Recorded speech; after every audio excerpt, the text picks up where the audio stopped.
On the sweltering night of July 18th, 64 AD, a catastrophic inferno engulfed the capital of the ancient world. The Great Fire of Rome would rage for over a week, permanently altering the course of the empire and cementing an enduring legend of imperial madness. For nearly 2 millennia, the popular narrative has painted a vivid, horrifying picture of a psychopathic emperor orchestrating the destruction of his own city. We all know the story. Emperor Nero, draped in theatrical robes, standing safely on a balcony of the Palatine Hill, gleefully playing the fiddle and singing of the fall of Troy, while the agonizing screams of his citizens echoed from the valleys below. But when we strip away centuries of political propaganda and analyze the forensic and archaeological evidence, a chilling knowledge gap emerges. The true story of this disaster is not a simple, tidy tale of a tyrant's madness. It is a deeply complex, terrifying web of apocalyptic cults, scientifically proven urban firestorms, and cutthroat political terrorism. The ashes of Rome hold secrets that mainstream history has largely glossed over. Let's dig into the evidence. The most enduring legend surrounding the fire, the image of Nero happily fiddling as Rome burned, is a historical fabrication, a physical impossibility, and a masterpiece of ancient character assassination.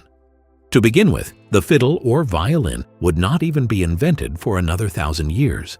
While whispers did circulate in the traumatized aftermath that Nero sang to the accompaniment of a cithara, a type of ancient Greek lyre, the most reliable contemporary historian of the era, Tacitus, explicitly categorizes this as an unsubstantiated rumor born from the panicked streets.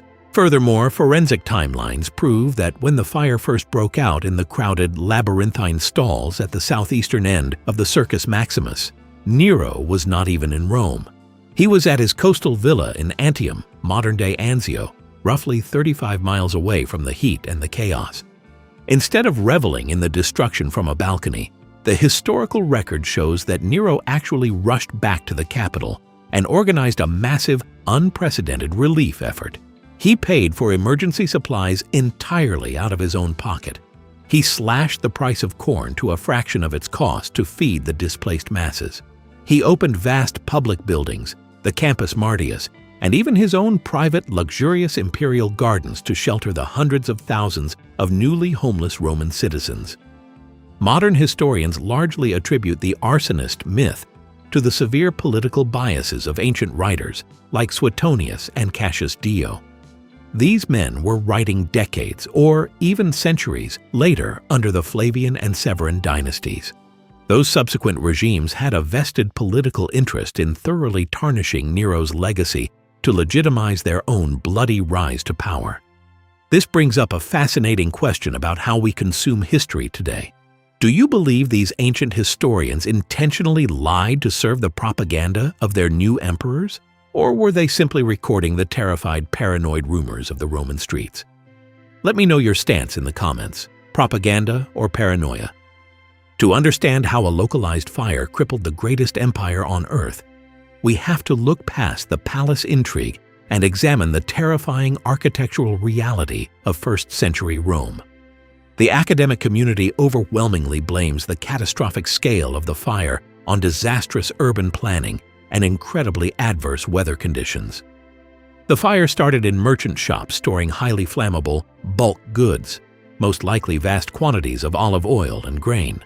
Mid-1st century Rome was a disorderly, dangerous sprawl. The poorer classes lived in insulae, cramped multi-story wooden tenements that could precariously reach 5 to 8 stories high.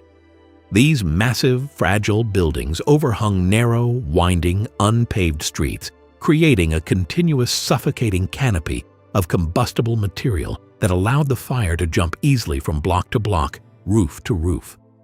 The blaze was heavily accelerated by a hot, dry summer and fueled by strong sirocco winds blowing in from the Tiber River. These winds acted as a massive atmospheric bellows, driving the flames rapidly through the densely packed residential valleys. But the fire behaved in ways that defied logical explanation to the ancient mind. Historians like Tacitus describe the flames moving against the wind, rushing down into deep valleys rather than burning upward, and causing people to drop dead in the streets without a single burn mark on their bodies. Mainstream media often dismisses these accounts as poetic exaggeration, but modern physics proves it was a literal description of a terrifying phenomenon, a Firestorm, an urban firestorm. The immense heat of the burning wooden tenements created a self-sustaining weather system identical to the devastating firebombings of Dresden or Tokyo in World War II. The fire became so unimaginably hot, it drafted in massive amounts of oxygen at hurricane-force speeds, perfectly explaining the ancient reports of the fire traveling backwards against the prevailing winds. Thousands of Romans did not burn to death.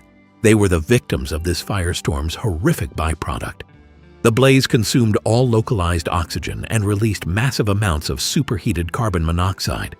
The people falling dead in the streets, untouched by fire, were suffocating, their lungs flash-seared by the superheated air of their own burning city. Imagine being trapped in a maze of collapsing 8-story wooden buildings, while the fire creates its own hurricane winds and physically sucks the oxygen from your throat. Adding to this pure terror and confusion was the bizarre behavior of Rome's firefighters. Ancient sources widely claim that men were seen actively throwing torches into buildings or tearing down structures, physically threatening anyone who tried to stop them and shouting that they were acting under orders. To a panicked, choking populace who had just lost everything, this looked exactly like state-sponsored arson. But a deeper historical dive reveals a tragic misunderstanding. Modern historians such as Joseph Walsh posit that these men were the Vigiles Urbani, Rome's 7,000-man firefighting and police force originally established by Augustus. The Vigiles were equipped with siphons, simple hand-operated water pumps, buckets, and centones, thick blankets soaked in vinegar to smother flames. But you cannot fight a roaring urban firestorm with hand pumps and vinegar. Realizing the water was useless, the Vigiles resorted to their heavy equipment, falses, large iron hooks used for tactical demolition. They were desperately tearing down unburned buildings to create massive fire breaks, starving the advancing inferno of fuel. In the blinding smoke, chaos, and deafening roar of the flames, this desperate tactical demolition was tragically misunderstood as a direct act of war against the citizens. They were under orders, yes, orders to save the rest of the city by destroying the path of the fire. The mystery darkens significantly when we look at the timeline. The Great Fire was not a single continuous event. It raged fiercely for 6 agonizing days and 7 nights before the Vigiles and shifting winds seemingly brought it under control.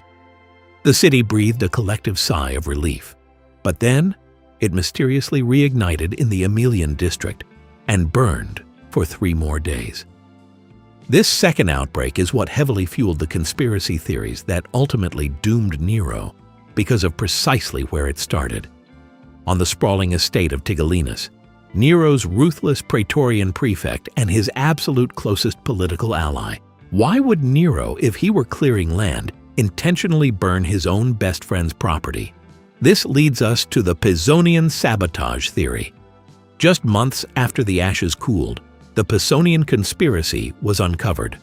A massive, highly coordinated plot by prominent senators, wealthy equestrians, and even members of the Praetorian Guard to assassinate Emperor Nero. Some modern political historians suggest the second blaze was a targeted strike by this exact senatorial elite. By destroying the capital's remaining food supply and vital infrastructure, they hoped to incite a mass plebeian revolt against Nero, letting a starving, furious mob do the dirty work of the assassination for them. Uncovering these complex, often suppressed layers of the past is exactly what we do here. The mission of Ancient Chronicles HD is to bypass the sanitized historical myths and bring you the raw, heavily researched truth of human history. If you are fascinated by the forensic realities and the untold stories behind the ancient world's greatest mysteries, make sure you subscribe right now and join our community of historical truth seekers. But what if the arsonists weren't politicians at all? Another chilling, peer-reviewed theory moves beyond Roman politics and delves into radical religious extremism, the Baudy Thesis. In 1991, German classical philologist Gerhard Baudy proposed that radical apocalyptic splinter groups within Rome's early Christian or Jewish communities may have intentionally started, or at least actively spread, the fires. These underground sects were heavily influenced by Egyptian and Sibylline prophecies circulating widely at the time, predicting that Rome would be destroyed by a great fire exactly when the dog star, Sirius, rose in the sky. The Great Fire of 64 AD aligned perfectly with this astrological timeline. If radicalized individuals were actively feeding the fire to fulfill a doomsday prophecy, it entirely shifts our understanding of what happened next. Desperate to deflect the persistent rumors of his own guilt, Nero blamed the Christians. But if the Baudy thesis holds weight, Nero's subsequent executions of Christians were not just the random acts of a paranoid madman looking for a convenient scapegoat. They were a brutal state-sponsored counter-terrorism response against perceived religious extremists who the state genuinely believed had just burned down the Capitol. Regardless of the motive, the punishment was nightmarish. Tacitus provides grim, unsparing details. Believers were covered in the skins of wild beasts and torn apart by starving dogs in the arena, or they were nailed to crosses, covered in pitch, and set on fire to serve as human street lamps for Nero's nighttime garden parties. However, this extreme cruelty drastically backfired. The populace, already exhausted by death, viewed these executions not as public justice or state security, but as an exercise in one man's sick, personal cruelty. It actually generated immense public sympathy for the obscure religious sect. And then there is the undeniable economic motive, often referred to as the Crassus model. Rome had a long, well-documented history of slumlord arson. Rival merchant syndicates or aggressive real estate developers may have intentionally torched a specific commercial block in the Circus Maximus to clear prime real estate or destroy a competitor's monopoly on grain imports. The dry Sirocco winds simply carried an act of localized corporate crime horribly out of control. This theory gains traction when we look at what Nero built on the ashes. He immediately confiscated massive tracts of the burned prime real estate in the center of Rome to build his Domus Aurea, the Golden House. This was an extravagant 300-acre pleasure palace featuring artificial lakes, rotating dining rooms, and a colossal 100-foot bronze statue of himself. To the Roman people, the timeline was too convenient. The slums burned down, and the emperor suddenly has room for a mega mansion. Ultimately, the fire itself did not end Nero's reign. The financial aftermath did. To fund the massive rebuilding of Rome's infrastructure and his new Golden House, Nero aggressively taxed the Roman elite and stripped provincial temples of their ancient wealth. Crucially, he enacted the first significant devaluation of Roman currency, reducing the silver content of the denarius by roughly 20% to mint more coins. This severe economic instability alienated the military legions and the aristocracy. The provinces revolted. The Senate declared him an enemy of the state, and it directly led to his suicide 4 years later in 68 AD, marking the total collapse of the Julio-Claudian dynasty. Yet in a rarely mentioned legacy, Nero used the disaster to implement strict, modern building codes that saved countless lives in the centuries to come. He mandated wider, grid-like streets, severely restricted the height of residential buildings, required the use of fire-resistant Alban stone for lower floors, and strictly banned the use of shared walls between tenements. The fire destroyed the old Rome, but it birthed the architectural foundation of the imperial capital we recognize today. The ashes of Rome hold secrets much darker than a fiddling emperor. They hold the story of environmental disaster, desperate firefighters, doomsday cults, and the economic collapse of a dynasty. But if you think the burning of Rome was the darkest moment in ancient history, wait until you see the geological proof of the year the sun actually disappeared. Click the playlist on your screen right now to uncover the terrifying truth of 536 AD. Stay curious, keep questioning the narrative, and thank you for watching Ancient Chronicles HD.